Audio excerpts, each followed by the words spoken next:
హైదరాబాద్‌లో లక్డికా పూల్ అనే ప్లేస్ చాలా ఫేమస్. అందరికి తెలిసిందే అది. లక్డికా పూల్ పోకుండా ఎవరు హైదరాబాద్‌లో సాధారణంగా ఏదో ఒక అవసరానికి అటు పోవాల్సొస్తుంది. ఈ పేరు ఎలా వచ్చిందో తెలుసా? మీకు నాంపల్లి స్టేషన్ నుంచి అంటే హైదరాబాద్ స్టేషన్ నుంచి సికింద్రాబాద్ వెళ్ళటానికి రైల్వే లైన్ వేశారు. లైన్ వేసినప్పుడు అది 1940 నాటికే దక్కన్ రైల్వేస్ ఉన్నది. నిజాం రాజుకి సొంత రైల్వే లైన్ ఉంది, ఎయిర్ క్రాఫ్ట్ లైన్ కూడా ఉన్నది. అలా వేసినప్పుడు అటు నుంచి ఇటు యువతలకు రావడానికి చాలా కష్టం అయ్యేది. మొత్తం తిరిగి అటు తిట్టి స్టేషన్కి పోయి స్టేషన్ నుంచి అటు తిరిగి రావాల్సి వచ్చేది సికింద్రాబాద్ నుంచి వచ్చే వాళ్ళకి.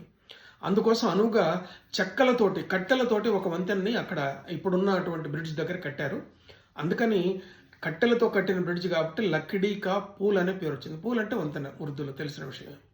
అయితే ఆ వంతెన ఇప్పుడు ఎక్కడుందో లేదు, ఎవరికి తెలియదు, ఎక్కడా లేదు. కానీ ఆ పేరు మాత్రం మిగిలిపోయింది. దాని మోడల్ ఒకటి అవతల వైపున లక్డికా పూల్ అవతల వైపున ఒకటి కట్టారు. మిత్రులారా ఎప్పుడైనా చూడండి, లక్డికా పూల్ కథ అది.